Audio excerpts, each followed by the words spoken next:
36 लाख रांनि खावनानै लाबोनाय मुवा बेसादफोरखौ सोमखोर बसुमतारी मुंनि सासे सुबुंनि न'निफ्राय बोखांनो हादों।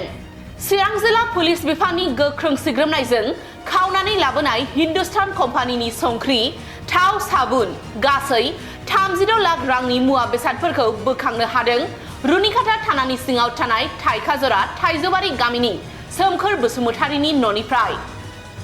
मिथिनो मोननाय बादिब्ला बे मुवा बेसादफोरखौ AS01NC 3091 नम्बरनि 10 साखा गारिजों कलकातानिफ्राय गुवाहाटी फारसे लाबोबाय थानाय समावनो गवालपारानिफ्राय खावनानै लाङो सिखावफोरा।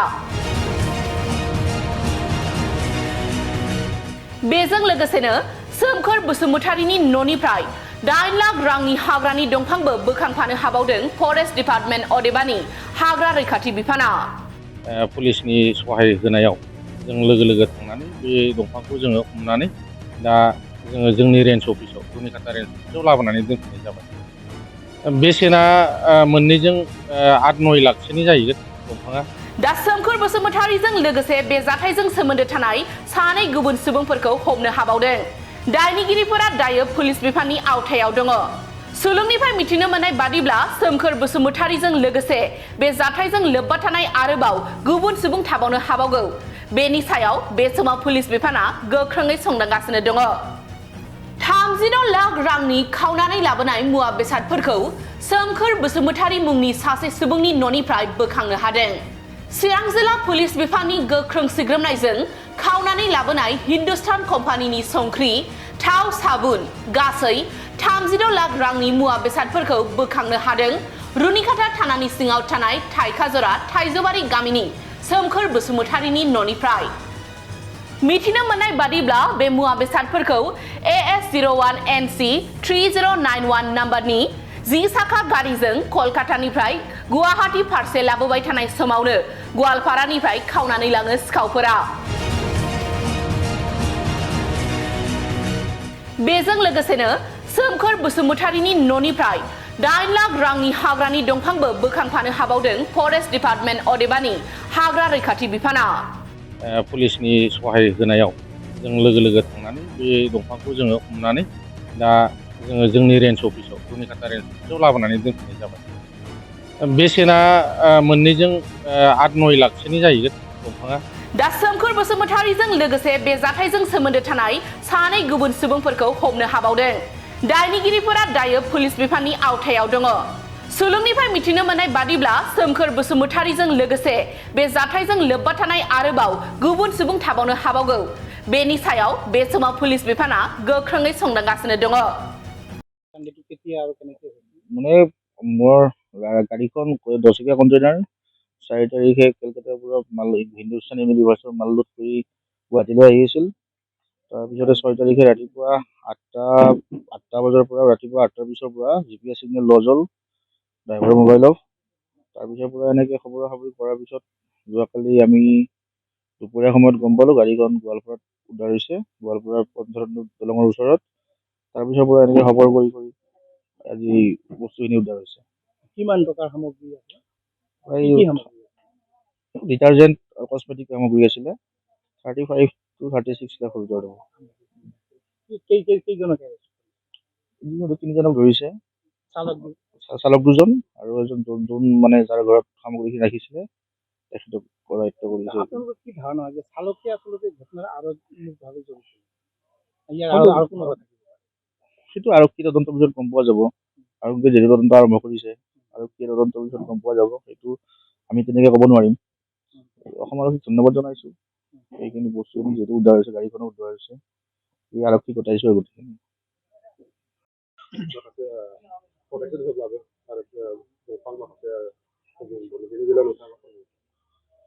प्रटेक्सनखौथ' होआखै नङा, जों होबाय थादों, जायनि थाखाय गोबांबार हमजाबाय थादोंबो। दा माखासे जों दिनै फुङावहाय पुलिस आरो जों मोनसे न'खराव थाइजौबारिनि मोनसे न'खराव जे दंफां जमा जाफैदों होननायखौ जों खबर मोननानै पुलिसनि सहाय होनायाव जों लोगो थांनानै बे दंफांखौ जोङो हमनानै दा जोङो जोंनि रेन्ज अफिसाव रुनिकाटा रेन्ज अफिसाव लाबोनानै दोनफैनाय जाबाय। गंनै ट्रेक्टर, मोननैजों 10 CMसो जागोन। मोनसेया साल आरो मोनसेया लालि हयथ' जोंनि सुलुंनिफ्राय मिथिनाय बायदि बे दंफाङा हयथ' जोंनि जायगानि नङा हयथ' दस्रा उल्थापानि हरै बारिहाय माबा मोनसे खनानिफ्राय लाबोनाय होननानै जों सानदों बेखिनियानो आरो बेसेना मोननैजों 8-9 लाखसोनि जाहैगोन दंफाङा 8-9 लाख बिबांनि बे दंफां जों दा लाबोनानै दोनफैबाय आरो दंफांखौ न'खरनिफ्राय न'निफ्राय बोखांनो मोनदों लोगोसे मानसिखौबो मोनफैदों दा मा राहा लागोन मानसियाथ' अलरेडि बियो जेलाव थांगोन बियो पुलिसनि कास्टडियाव दं हयथ' गुबुन मोनसे आरो केस हयथ' लोब्बा दङ दा पुलिसनि कास्टडियाव दं दा जोंनिफ्रायबो बे जों जाबफिननाय जागोन केसखौ बे डाबल मोनसे केस बेहा रेजिस्टार जानाय जासिगोन आरो कम्पिउटार कर्सनि सोलोंथाइ लानो गोसो गुदुं सुबुंफोरनि थाखाय गोजोनथाव खौरां। कम्पिउटार कर्सनि थाखाय बेसेन नाङाजासे मुं थिसननायनि खाबुखौ लानानै फैदों क'क्राझार सहरनि खोदोमथलायाव थानाय MS फ्लाइं रुट इनस्टिट्यूशना। बयखौबो बेहाय क'क्राझार सिङाव थानाय खोदोमथला फ्लाइं रुट इनस्टिट्यूटआ हस्पिटेलिटी मेनेजमेन्ट आरो एभिएशननि अनगायै कम्पिउटार कर्सखौबो लन्च खालामनाय जादों गोदान बेहाय दा फ्रि एडमिशन सोलिगासिनो दङ जेरै जोङो JavaScript web designing CC programming बेखौ गासिखौबो होनाय जागोन जायफोर केन्डिडेटफोरा गोसो दङ बेहाय माने थाबैनो रेजिस्ट्रेशन खालामनो हागोन एडमिशन फ्रि सोलिगासिनो दं। एभिएशन आरो हस्पिटेलिटी मेनेजमेन्टनि फोरोंथाय होबोबाय थानायजों लोगोसेनो देग्लायनिफ्राय लानानै फैबावदों क'क्राझारनि MS फ्लाइं रुट इनस्टिट्यूशना कम्पिउटारनि कर्स।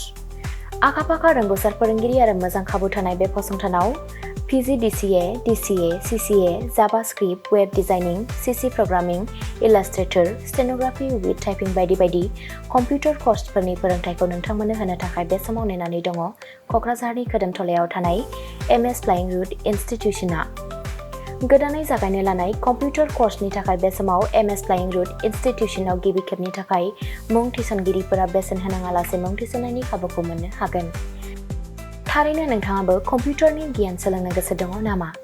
जुदि गोसो दङ अब्ला गोबाव खालामाजासे क'क्राझारनि MS फ्लाइं रुट इनस्टिट्यूशनाव सोलों लानो थाखाय नोंथाङा 9394796813 एबा 8099554765 जानबुं अनजिमायाव फोनांजाब खालामदो।